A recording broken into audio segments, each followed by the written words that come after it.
এত গরম, এত রৌদ্র যে আমাদের মাথা গরম হয়ে গেছে।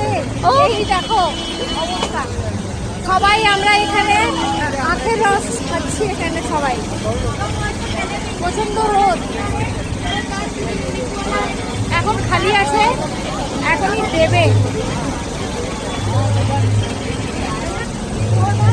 এখানে আমাদেরই ফ্যামিলি ভর্তি হয়ে গেছে।